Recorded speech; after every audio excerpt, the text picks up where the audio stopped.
Book Ali the Elixir of Love. Chapter number 1. The Guardian of God's House. This house has a Lord who protects it. Abd al-Muttalib. The nights of Arabia were dark, yet majestic. The desert sky was painted with its endless stars. They twinkled on the dark canvas as the admirers of the heavens looked up from below. It seemed as if the stars shined brightest for the knights of Banu Hashim, the noblest clan of Quraysh. The tribe of Quraysh itself was one of the most respected and powerful in Arabia. In those majestic nights, Banu Hashim gathered around their chief, a man who possessed a stature that very few in history were blessed with having. He stood tall, yet humble, wise, yet youthful, and strong, yet gentle. Their leader, their guardian, their protector was Abd al-Muttalib. In the 6th century, Abd al-Muttalib walked amongst the Arabians as a royal prince whose mere presence demanded respect from all. His loyalty and nobility were unmatched. He had a place in the hearts of Arabians that no one else had. His love and dedication for his family was so unique, it drew admiration from all those around him. But his family was not limited to his clansmen, it encompassed all those who crossed his path. Nor was the place he called home confined to the valleys of Makkah. His home was rather all that he saw of God's earth. 2 centuries later, one of his descendants would describe him by saying that, God will bring forth Abd al-Muttalib on the day of judgment, and he will have the countenance of the prophets and the glory of kings. Though the era he lived in was filled with paganism and the worship of countless idols, he never bowed before anything but the one. His heart was filled with faith and piety. People knew him as such, and even though they lived differently than he did and worshipped differently than he, they loved him and respected him. They believed in him and trusted in him. One season, Makkah experienced a severe drought.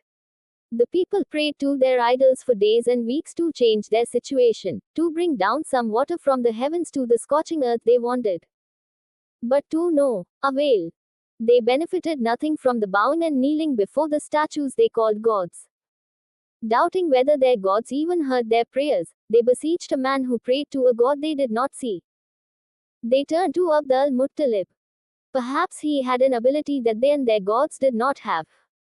The people came to him and he humbly answered their pleas. Abd al-Muttalib went out to the desert to pray to his Lord under the open sky. Under the scorching sun, scores of people trailed behind him.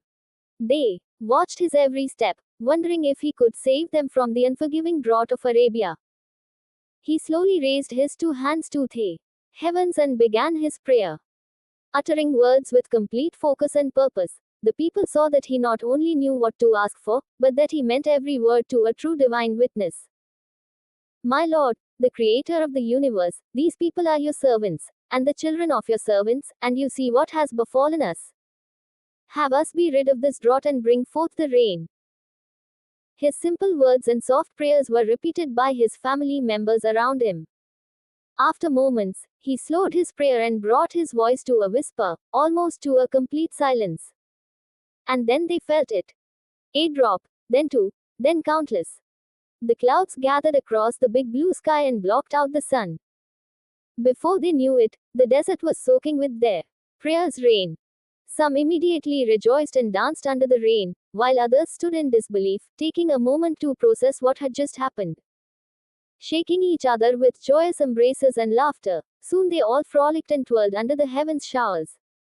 An hour before, they had faced the looming thought of death, and now they celebrated a new life. Through the prayers of Abd al-Muttalib. The stories of his greatness are many, but perhaps the most amazing of them all came when he stood up to the army of Abraha in 570 AD. Abraha was an army general under the kingdom of Aksum, an ancient Habesha kingdom that controlled what are now Eritrea, Ethiopia, eastern Sudan and southern Yemen. Abraha became the governor of Himyar, a province of Yemen and a significant region of the Aksum kingdom. Abraha eventually declared himself independent of Aksum and established himself as king of Himyar. Wanting to expand his dominion and influence, Abraha built a grand cathedral in Yemen to be a center of worship and pilgrimage for the region. He aspired to attract Christians and non-Christians alike. He had competition, however. The Kaaba of Makkah reigned, even before Islam, as the center of pilgrimage for the people of Arabia. The Arabians, especially the tribe of Quraysh, were not interested in Abraha's cathedral, no matter how grand it was. The Kaaba was their home and they saw no alternative to it. Seeing this as a hindrance to his ambitions of expansion, Abraha decided to lead an army into Arabia to demolish the Kaaba. With the destruction of their temple, the Arabs' faith would be demoralized and they would be forced to see the superiority of the Abraha's empire and its church. History tells that Abraha's army of thousands marched on to Makkah with war elephants, brought to Arabia from Abyssinia. The mere sight of their infantry, cavalry, and tank-like elephants struck fear in the hearts of the Meccans. The people panicked and headed for the hills. When the Meccans fled the city to save their lives, Abd al-Muttalib would remain. He was relentless in his loyalty to the house of God. His confidence was not in his own mortal might, it was in something greater. He held on to the walls of the Kaaba and looked up to the heavens as he had done so many times before. He whispered, "My Lord, this is your house and these are your servants. Protect them." His confidence was derived from that prayer. As the forces of Abraha rolled through Makkah, it was as if the city was already theirs.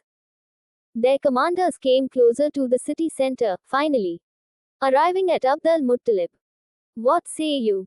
Essentially, they were asking him, "What do you really think is going to happen here, other than destruction of this house you wish to protect?" Unmoved and unwavering, Abd al-Muttalib stayed his ground.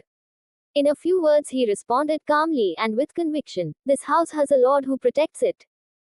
Abraha's army advanced, but something was wrong. Their tanks, the elephants, were not moving. The men whipped the beasts, but they would not budge. Ropes were placed around the elephants, massive bodies and dozens of men pulled with all their might, but the elephants would not move. Within moments, as the men were busy trying to mobilize the once tamed beasts, the sky grew dark. Arabia did not experience such sudden clouds of storm, so what blackened the sky in the midst of day? Swarms of birds, unlike any kind they had ever seen, filled the desert sky. Thousands of birds soared above the men, filling their hearts with fear as their ears pierced with the echoes of their dreadful shrieks. Just as they entered fear in the hearts of the Meccans moments ago, rolling into the city with their heads high, Abraha's men were now distraught and panicked. Abd al-Muttalib's prayers were answered. These birds were sent from the heavens, but to Abraha's army they were far from heavenly. The army of birds dropped tiny pebbles on the ground troops below. The altitude at which the birds flew and released these pebbles gave them such intensity that some described them as fireballs from heaven. Truth be told, Abraha's army was shattered within minutes. The pebbles pierced through the men and the beasts, leaving none standing but one man. One man who stood before the gate of the Kaaba and swore to protect it from harm. One man that believed in a cause greater than himself. One man whose faith was stronger than that of a nation. That man was Abd al-Muttalib, the trustee of his lord and guardian of his house. History would record 570 AD as the year of the elephant, after the triumph of Abd al-Muttalib over Abraha's army of beasts. This year was not only marked by triumph for the family of Abd al-Muttalib. It was also one of celebration, grief, and hope. In that year, Abd al-Muttalib celebrated the wedding of his beloved son, Abdullah. Abdullah was a tall, handsome, intelligent young man. He would be married to the graceful Amna bint Wahab, also from the tribe of Quraysh. The merry celebrations would come to a stop, however, with the unexpected death of Abdullah. As he embarked on a business trip in Syria a few months after his wedding, Abdullah fell ill on the journey. He tragically passed away at the young age of 25. His death left his father heartbroken. His bride, Amna, was shattered. He left behind some form of solace for his family, however. Amina was pregnant, expecting a son within a few short months. That son would be the great hope for the family of Abd al-Muttalib, and later for all humanity. The son's name would be Muhammad. Abd al-Muttalib raised his sons with the same dedication and loyalty to God that he was praised for. After he passed, his son, Abd Manaf, later to be known as Abu Talib, would take his place in being the trusted believer of Quraysh and custodian of God's house. The tribe of Quraysh was certainly one of the largest and most influential tribes in Arabia. Not all were believers though. Some were pagan, some faithful, and some indifferent. But it was this tribe that would behold some of the most immaculate men and women the world would see. Abu Talib was surely one of them. For where would one go if he had a need or request of any sort, other than to the welcoming home of Abu Talib? Abu Talib became his father's reflection, after having been his shadow for so many years. It was a pursuit of his to honor Abd al-Muttalib's deep tradition of generosity, valor, and service. And with all this nobility, he would crown it with faith. Like his father, he believed in the immaculate oneness of God and prostrated only to him. His lineage would pride themselves on doing the same.